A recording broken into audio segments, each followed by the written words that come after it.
is back, and so are the expert hockey handicappers at WagerTalk and SportsMemo.com. Right now, you can lock in as many handicappers as you want through the Stanley Cup, giving you 25 weeks of hockey for $3.99 using coupon code PuckTime100 when purchasing an NHL season pass. Lock in your favorite handicapper through the Stanley Cup in July.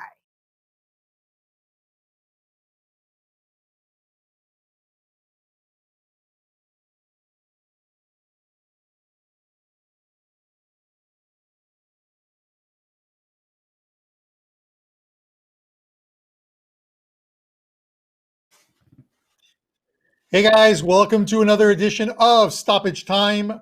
This is the Tuesday morning show. We are going to cover 4 big EPL games in our regular format of a pick'em game, totals game, line mover, and a totals play or heavy favorite play. With me from Sports Memo is none other than Pavlos Laguretos, and from WagerTalk.com, it is Nick Borman and Kevin Dolan. Let's bring in the guys one at a time. Nick Borman, plus 22.4% bankroll gain so far on soccer sides in 2021. That is pretty damn good, because if you can average that or close to that for the whole year, that's a 250% bankroll gain at the end of the year doing simple math. Nick, how you doing?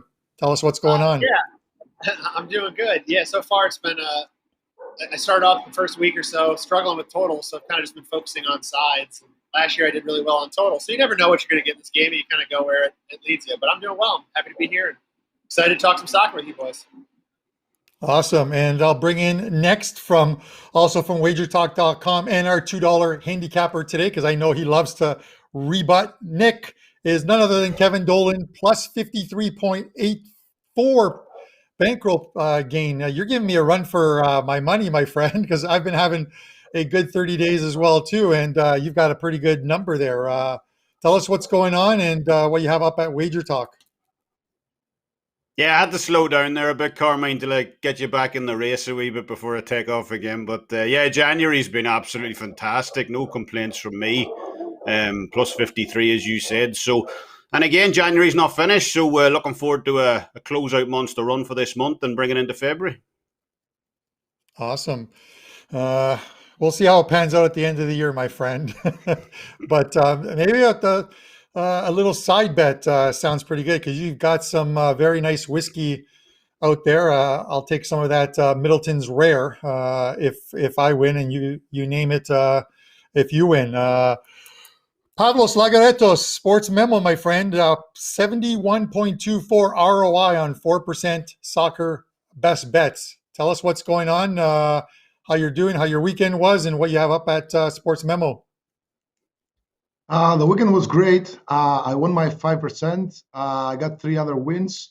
Out of 7 plays in the last week, I got 3 wins, 1 loss, and 3 pushes, which were all in totals. Early goals in every match, but somehow they got stuck in the 2 or 3 goals. Anyway, it's been going great. I got 9 plays up for today across multiple leagues, and it's going great. Let's keep it going, guys. All right. That was 3 pushes, right? It sounded like something else. So I'm glad. Push. Just clarifying it for the people in the chat. 3 pushes from Pavlos there. All right, guys, listen, we're going to jump right into segment number 1 of the show. This is the pick'em game of the day. Tottenham Hotspurs, Liverpool. Current odds on this game are Tottenham plus 220. The draw is plus 260. Liverpool's plus 120, and the total here is 2.5 minus 125. Good news for Liverpool, they scored a couple goals on the weekend. Bad news for Liverpool, they allowed 3 goals on the weekend in losing at Old Trafford 3-2 to Bruno Fernandes and Manchester United, knocking them out of the FA Cup. I'm looking at this game, guys, and I'm going to go to Nick first on this one, but when I look at the schedules of these teams, I think the odds makers have this right. These teams have been sort of polar opposites in the new year. Tottenham seems to be winning. Liverpool seems to be struggling to score goals. But you look at these schedules, and I always say look at the schedules. Tottenham I've kind of had some slam dunk games that they should be winning, not only in the FA Cup, but in league play. Liverpool is one of those teams that either plays down to their opponents when they're playing a bottom half team, or up to their opponents when they're playing one of the better teams. And I think this comes into play, Nick. I actually think this is a pretty good spot for Liverpool. So I'm going to throw it to you, and I want to get your thoughts on this game.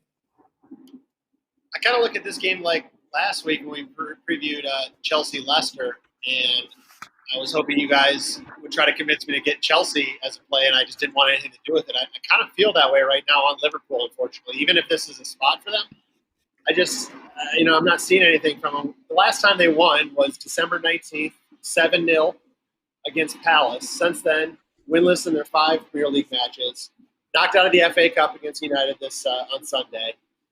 The only game that they've won since that Crystal Palace game was an FA Cup game against Villa, which was like not even Villa's B team; it was like their C team, as they were just decimated from COVID. The Spurs, meanwhile, they appear to be rolling right now, unbeaten in their last 8 games. Granted, though, their toughest team they have played during that stretch was probably Brentford from the Championship squad, and yes, that's meant to disrespect Sheffield United, Fulham, Leeds, and Wolves, who are all playing terribly this year.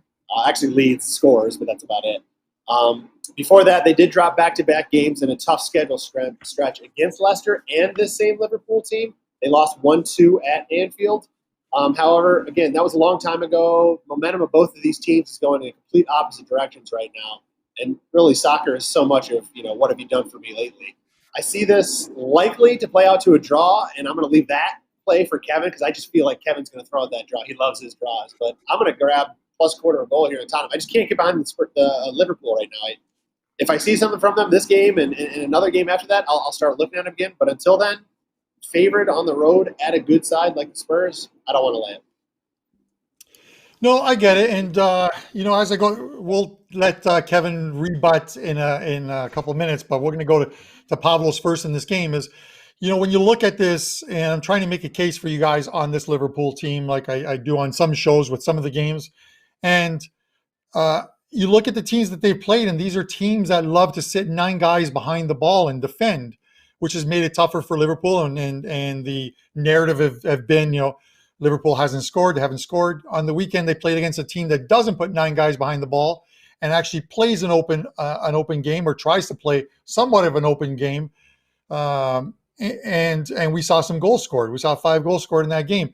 Tottenham strikes me as that type of team. I understand the Jose Mourinho way is to play a little bit more defensive, but he does not put a lineup out there where you're going to have 9 guys behind the ball. So I think it plays into the type of football that Liverpool want to play.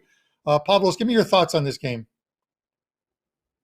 Yeah, I think it's time for Liverpool to bounce back to winning ways. However, I really like the over in this match. Just keep in mind that Liverpool have won the last 6 matches across all competitions against Tottenham. And 4 of those wins actually came with the 2-1 correct score in favor of Liverpool. So Liverpool to win by 2-1 goes at plus 900. And I think it's a really solid bet to throw a couple of units or just a small stake bet on it.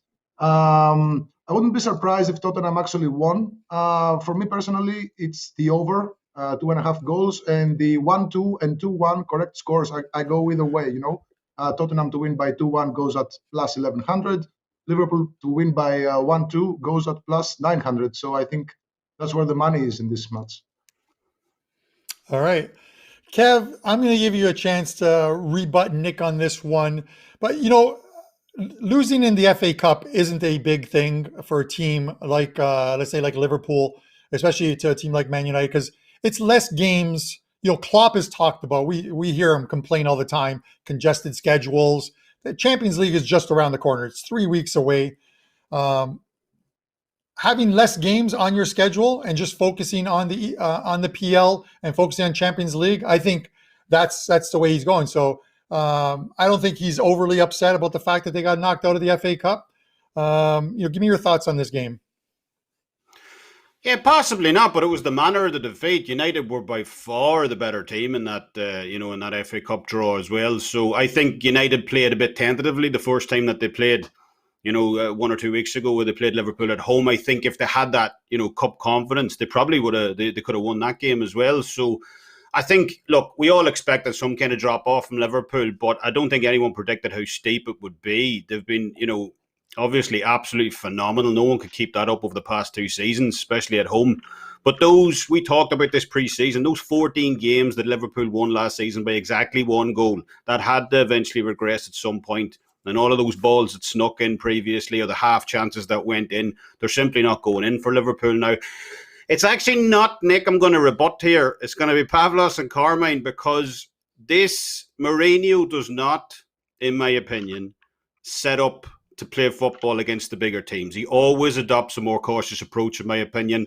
Tottenham created just 0.95 expected goals against Leicester, 0.39 against Arsenal, 0.23 against Chelsea. So I think it highlights his mindset when he approaches these type of games into how he's going to set up. And I also think on Liverpool, I think we're past the point of Klopp simply trusting his men to go out there and get a result. This is a team, absolutely reeling right now, winless over the last 5. So I think he'll opt for a much tighter setup than normal here as well, because, anytime you're facing a front three of Bergwijn, Son and Kane, you have to give them maximum respect. And Tottenham were arguably unlucky the last time these 2 teams played as well. They clearly won the XG battle in that game. You had lost 2-1 due to a late Bobby Firmino header. It's worth noting as well, completely unsurprisingly, in my opinion, because we all know how I feel about Firmino, but he hasn't scored a home goal for Liverpool since then. So I like the under here. I'll take the plus money at the under 2.5. If you want to be a bit more cautious, under 2.75 as well as a play, but it's under for me. Yeah, I get it. And, sometimes you look at when a couple teams meet and whether they're close or not. And these teams met just a couple of years ago, I think it was, in the Champions League final with Liverpool winning that game 2-0. But Liverpool have kind of held over Tottenham the last little while, going back to, I think, 2017, where they've run off, I think it's six straight wins since that time, along with a draw. But no, I get where you're coming from. That's Kevin Dolan, guys. He is the $2 capper today at WagerTalk. It's $2 Tuesdays at WagerTalk and Sports Memo, where you can get a featured cappers plays for only $2. Kevin has a soccer play up. You can get that for $2. And then over at Sports Memo, it is Jimmy Adams. He's the $2 capper at Sports Memo. $2 Tuesday is a promo where you can get a capper's best bet, whether it be a 4% or 5% play for only $2. Those plays are normally priced at $29 or $40. So head over there, support the guys, especially Kevin Dolan. I wish I had a $1.99 off coupon so you could get his play for virtually free, but I couldn't get one created in time for the show. Nonetheless, Kev, best of luck, man. We're cheering for you in this corner of the WagerTalk bubble. All right, guys, we're going to head to the next game. Heavy favorite segment. Man City, West Brom. Big line here. City on the road, minus 550. The draw is plus 650. West Brom plus 1400. The total here currently sits at 3. This one goes later today. City are just on a fantastic run now. Unbeaten in 17 games, 10 straight wins in all competitions. And a win today puts them at the top of the PL standings, a point up on Man United. They currently have a game in hand. They'll play that one today. Obviously, it's not the greatest situation as far as Kevin De Bruyne is injured. He'll probably miss a few weeks, but he'll be back in time for Champions League. This team is scoring. They're playing extremely well. West Brom, they got an upset against, I think it was Wolves. Yeah, against Wolves. But this is a team that didn't really do anything when they got into the PL, Kev. And it's one of those things where they're going to end up back in the championship next year, other than putting together some type of miraculous second half of the season. I just don't see how this team survives the relegation. Give me your thoughts on this game. Yeah, I completely agree on their survival chances, because I took that 66-1 at the start of the season on West Brom, Brighton and Newcastle treble to go down. I think Brighton's the only one who's unlikely. But yeah, I'm saying minus 1.75 hanging out there right now. And at that line, it's really hard not to take Man City here. As you said, this team is absolutely on fire right now. 4 wins from 4 in January. They've got an expected goals rating of 10.39 expected goals over those 4 games. Also, to put that into some type of perspective, the next best 3 teams, Tottenham, Arsenal, Man United, they don't even break 6. So it shows you the gulf of where City currently are playing right now in terms of the rest of the league. And those results haven't come against total scrubs either. They beat Aston Villa. They're a good team. They beat Chelsea. On paper, a good team. They held Manchester United scoreless as well in the Carabao Cup semi-finals. So they're really playing on such a high gear right now against some quality opponents as well. So I think you basically have to use the old seesaw rule here. This line's at minus 1.75 right now. Now imagine the line shifting like a full goal either way. What would your thought process be? City minus 0.75. That would be an automatic 5% game of the month for me, no question. Going the other way, however, City minus 2.75. Would you trust West Brom not to lose the game by 3? Possibly, but it wouldn't be with any real conviction. So I often kind of use that thought process in terms of, okay, which is the value side of the play? And, at this line, I'm not sure I'll get to the window, basically, but I have to definitely look up minus 1. If it stays at minus 1.75, I probably will get involved. If it flips to minus 2, I'll probably just about leave the game alone, especially with De Bruyne out. But look, it's City or pass for me in this one. Yeah, listen, I get it. 4-0 is plus 900 on this game, but you just never know. You know that in all likelihood, a team like West Brom are going to try and find single points along the way to try and stay within shouting distance of that 17th or 16th or 17th spot, try and save themselves, and are probably going to play a lot of games where they're just going to defend, 9 guys, 10 guys behind the ball. But this isn't a team, I think, that they can do it against. And at the end of the day, they'll end up losing this game. If City score one early, and this probably becomes one of those 4-0 kind of games. Nick, I know you love to rebut Kevin, so have at it, my friend. I can't. Kevin makes too much sense here, like he did in the last game. If you follow me on Twitter, I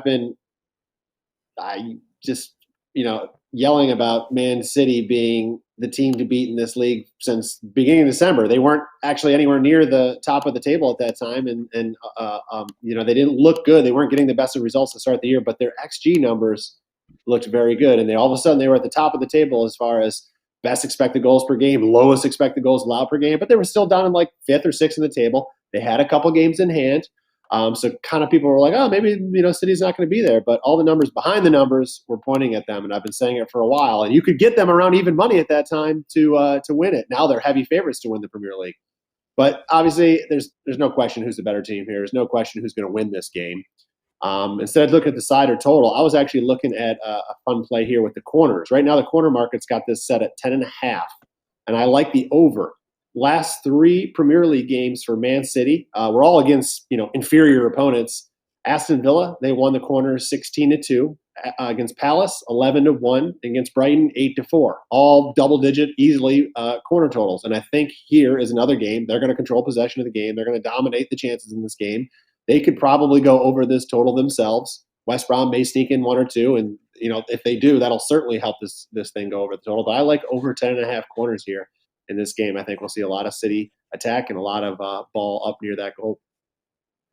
Yeah, I was looking at some of the props in this game and along the same lines, Nick, so that's a great angle to take. And City in this game are -5 on corners as well, too. So if you're thinking that they're going to have that 11-2 or even 10-3 type advantage, then that -5 becomes, on the Asian handicap for corners, becomes a good bet to take, and I probably will in this game because I think it'll be all one-sided action as they look to defend.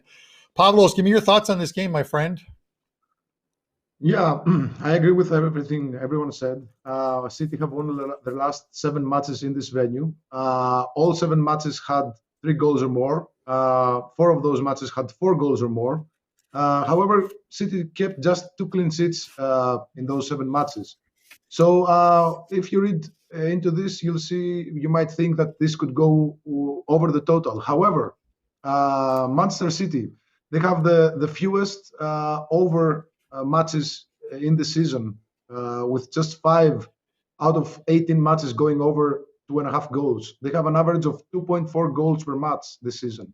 And if you look at their away matches, these numbers go way down. They have only 2 over 2.5 goals in 8 matches. They scored just 10 goals. They have conceded just 6 on the road. They have an average of 2 goals per match in their 8 road matches. So I wouldn't be surprised if we saw like maybe 2 or 3 goals right there at the edge. So for me, this City could beat them like 1-3, 1-4, 0-4. But I think there's value to be taken advantage of the under 3 goals here. Of course, they will win. I mean, there has to be a major upset for City not to win.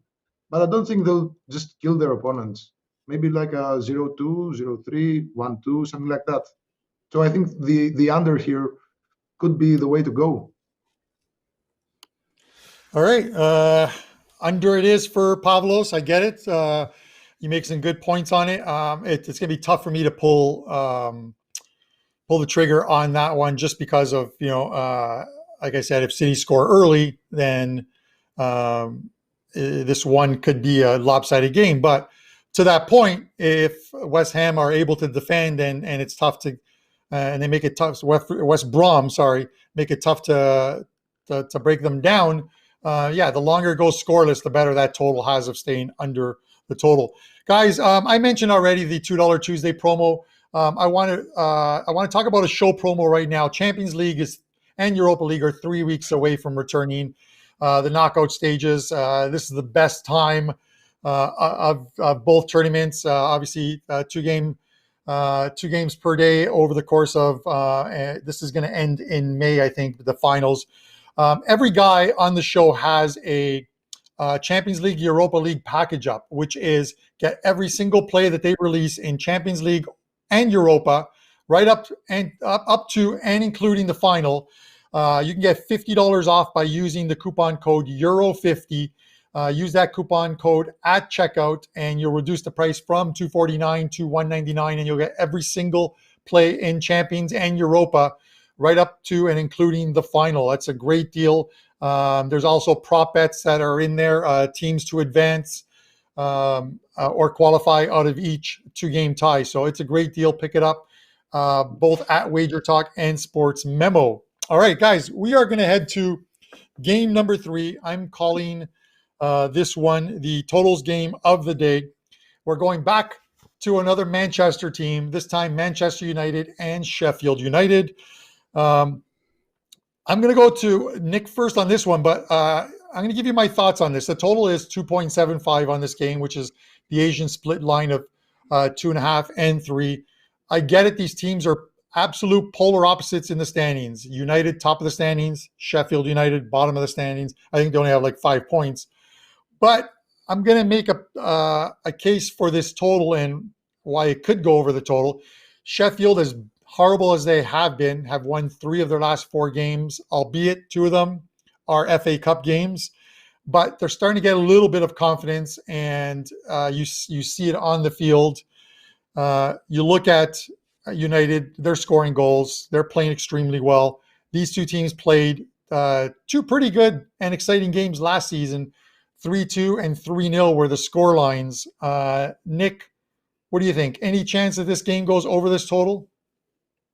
I like the over here. The big reason why is, Sheffield, they're desperate. They have 5 points, I think, right? 5 points, 12 points back of safety. They have no choice against top teams but to go for wins the rest of the way. I mean, they're an over team for me the rest of the way when they're going to play the top 6, 7 teams in this league, because they're not going to be able to park the bus and get a point against those teams. And a point's not really going to help them. I mean, at this point, if they got to beat the weak teams in the league, maybe, if it's late in the game and they are drawing with a weaker team, they can play that out. But they're simply not going to be able to just play out a point against these top teams. They're going to have to go for broke. Last time these teams played, everyone kind of expected Sheffield to come out, park the bus, and try to earn that point. But they didn't do that. They came out strong in that game. They scored the opening goal. They didn't sit back at all. I was watching that game and just really impressed them. They dominated that first half and played really, really well. And I had a bet on United that game. And I'm like, I don't like this. I don't think this is going to go. I don't think it's going to end well. Ultimately, United still won 3-2 in that match. But they played very, very well. And again, I think that's the only way they can approach this game. I think that's the only way they can approach any top team they play. if they play those low teams, fine. Maybe they'll grab the first goal and pucker up their butts the rest of the way and try to earn 3 points. But here, they're going to have to go for broke. And, United, nobody looks – honestly, I don't think anybody looks better than them right now. They look better and better and better every week. They have one of the best counterattacks in Europe, I believe, right now. And they could score 3 themselves, but I think Sheffield will net one. And if they do, this game's going to easily go over the total. So I like the over here, guys. I like that, Nick. Some good points there. Pavlos, give me your thoughts on this game. Well, I do agree with Nick. I have to express my concerns about Sheffield United's offense. They've scored just 10 goals in 19 matches this season. On the road, they have 8 losses and just 1 draw in 9 matches, and they've scored just 4 goals. Of course, their expected goals on the road are just a bit higher, and they did play very well, I think, against Tottenham in the 1-3 loss at home against Tottenham. I think they could have scored more goals. They really pressured Tottenham. They created as many scoring chances as Tottenham in that match. And as Nick said, they just can't go, slowly or lightly in their matches. They have to go all in. They have to go for the wins. They have to attack in order to do so. So, yeah, even if you overlook Sheffield United's inability to score, Manchester United have all the tools they need to score 3 goals on their own. I think Rashford is going to be out for this match. He got a minor knock on his knee when he played against Liverpool on Sunday. So, but even so, I think Manchester United have the the firepower up front to substitute Rashford with either Cavani or whoever is picked, to fill the top spot. So yeah, I think I agree with the over here. I think it looks really good. But also the handicap, the side bet with Manchester United -1.5 is also a good bet. They've won all 7 matches at home against Sheffield United, and they've only conceded once in those 7 matches. So, yeah, that could also be the way to go here. All right, some good thoughts there. Kev, okay, earlier I mentioned that the last couple of games or the games last season between United and Sheffield were 3-2 and 3-0. It was actually 3-3 and 3-0 last year in the 2 games that they played. And then the first game of this new season was 3-2 for Man United. So we've seen 3 or more goals scored in those games. I think that's a total of 14 goals over the 3 games. Give me your thoughts on this game.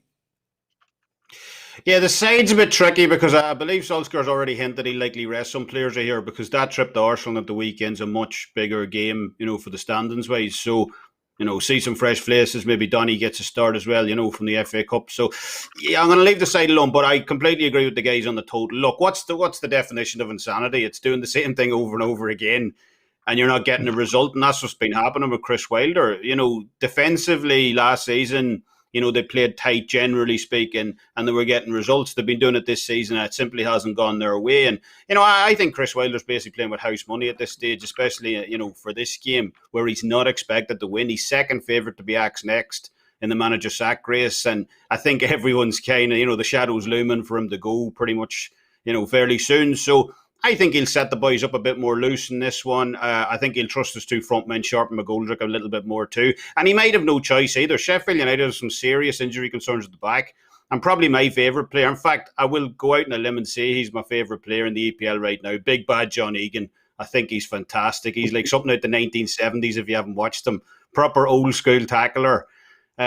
He's out through suspension. No surprise there because he's always getting suspended. But the way he tackles, he's such a big loss, this Sheffield backline, because he brings them so much physicality. So again, with him out, with the injuries that they have, it's got to be over for me on Wednesday between Sheffield United and Man United. And I completely agree with the boys. Over 2.75.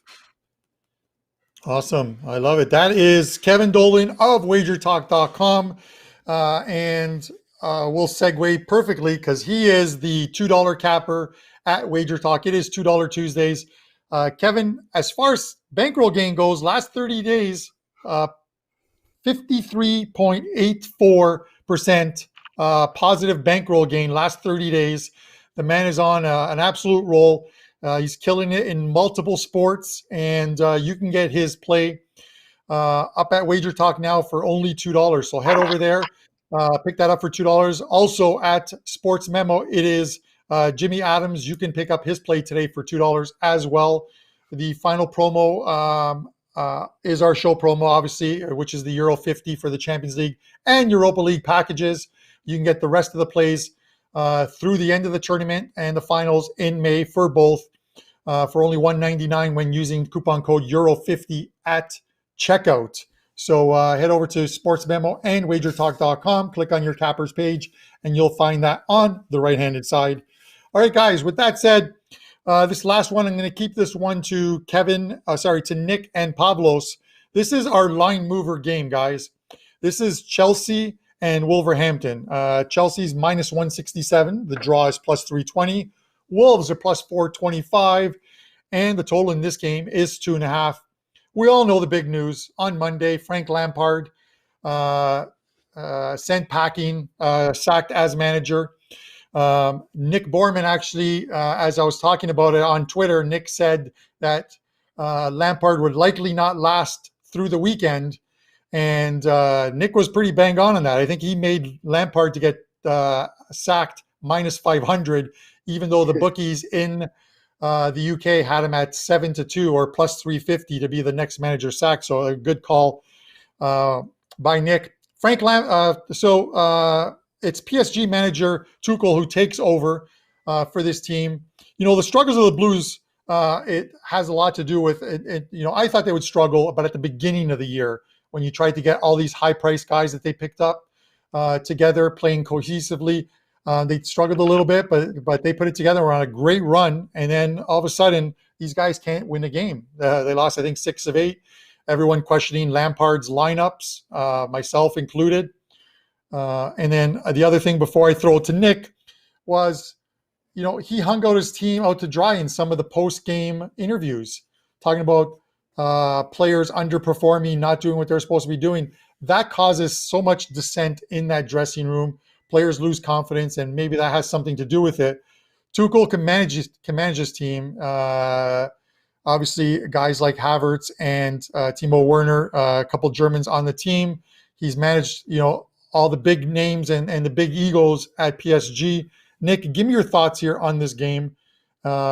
Is this a Chelsea turnaround? You nailed a lot of good points here, Carm. Yeah, we all knew this was coming. You know, I said minus 500 by the weekend. It happened Monday, so of course I owe you guys beer. But you know, still happy that we would have cashed that bet you had. I don't know where you found that 7-2 line, Carm. That was free money. The toughest part for Tuchel here is going to be picking lineups. I mean, Carm, you mentioned it. That was Lampard's struggle, right? I mean, how many times were we texting each other or talking on Twitter about, you know, every game that Chelsea was like, who's going to be in the lineup? And then we look at it and go, he's an idiot. He's an idiot. What is he doing? And then, yes, throwing your players under the bus. I feel like that's Mourinho-like. You know, he kind of does that and, you know, eventually loses his favor with players when he's at different clubs too. And that was Lampard's downfall. You know, Tuchel is going to come in here. I think he's going to have an immediate lift on player spirits. He's going to struggle, I think, a little bit at first just to pick some lineups because, let's be honest, this lineup is hard to pick from. I mean, you got so many good guys to choose from. How do you pick that lineup and how do you set it? And you know, trying to put guys in the right positions to help each other can be tough, which is weird because the beginning of the season, I mean, these guys came out just on fire. I mean, I was ready to bet them to win every single thing that they started this year. And then of course, Werner started to miss some goals. Havertz was out with COVID. Pulisic was out injured, so things started to happen, and the downfall kind of came. But I think that's going to be his toughest struggle. On paper, this is still Chelsea's game to win. They are the better lineups. They have the better players. They have the better team. They still own the third best expected goal differential in the league at plus 0.68. Wolves is at negative 0.33. More chances should come from Chelsea. Right now, you can get the 3-quarter goal line. I think it's still minus 125, maybe minus 130. So, even just to get a Chelsea win, you're cash a little something. I think Tuchel's going to come in, lift the spirits. I think Chelsea can turn this corner. I think it might not be immediately where they just start, really winning easily again, but I think it'll happen hopefully sooner rather than later for them. But I think we can get a win here, and I like taking Chelsea in this one. Yeah, Nick, really good points. And yeah, we talked a lot about those lineups. When you have a guy like Werner, who you spent all that money you can't sit him on the bench. Even if the guy is struggling to score goals, he's not going to get that scoring touch back sitting on the bench or coming in for the last 15 or 20 minutes of the game. So you have to have him out there. And I think Tuchel will utilize his players correctly. Pavlos, I wanted to talk about another manager who was on the hot seat, which was, and because you resemble him with that beard, Nuno Espirito. He struggled, but he doesn't have players to pull off of his bench. He's missing, obviously through injuries, he's missing some players. They're not really scoring a lot of goals, but they're starting to get guys healthy, and they're bringing in some players, calling them back from loan. So maybe there are better times ahead for this team. What do you think? Yeah, actually, they did pull Patrick Cutrone from a loan. He's just a heavy striker who tried his luck in the Premier League a couple of years ago. He wasn't very successful. So who's they recently added? I think it was like yesterday or the day before. They added William Jose from Real Sociedad. He's a heavy striker. That's exactly what they're missing right now since the injury to Raul Jimenez earlier in the season. That's what actually cost them in goal-scoring opportunities. Podence, okay, he tried to fill the gap. Also other players tried to fill the gap, but they clearly struggle in scoring goals. So maybe the addition of William Jose, who is, as I said, he's a heavy guy, a good striker. He scored between 11 and 20 goals per season in the previous 3 seasons in the La Liga. So I think it's a great addition. He's not going to be available for tomorrow. If he was, I'd definitely play the over here. You guys talked about Tuchel. He's the new manager for Chelsea. I respect the guy, but I think he's kind of a weirdo. He's a control freak. He's a really effective manager, but he tries to keep he likes his own way in the team. Whoever crosses him is out. So I think he has a lot of experience in picking good lineups because he was in PSG, who had like a ton of quality up front. They had Neymar, they had Mbappe, they had Cavani last season. They had Icardi, they had Di Maria. So he found ways to utilize all of these players. And I think that's exactly what he'll do with Chelsea. I think he's going to be a major psychological boost to Timo Werner, who is clearly suffering from something this season. And tell me about it, because I picked him as a number 1 pick in my fantasy team, and I regret it. Anyway, so yeah, Okay. I think Chelsea, they are on the verge of breaking out and becoming very good, as they should be. And I think Tuchel, no matter how weird he is, I think he has the discipline to make it happen. So yeah, I think Chelsea will win this, and will the minus 0.75 is a solid bet for this match. Yeah. All right. That's Pavlos Laguretos, a sports memo. He started that preview before the game. It's now at a halftime. So with that said, thanks for everyone for tuning in. Sorry, to Stoppage Time. Oh, God. We'll see you guys next week, Tuesday, 10 a.m. Guys, 11 o'clock in 15 minutes. It is puck time.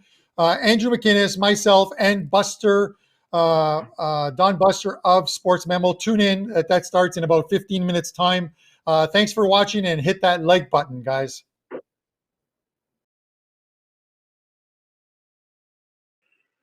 Tuesdays is known as $2 Tuesdays at WagerTalk.com and SportsMemo.com, where you can get the hottest handicappers, best bet, or daily package for only $2.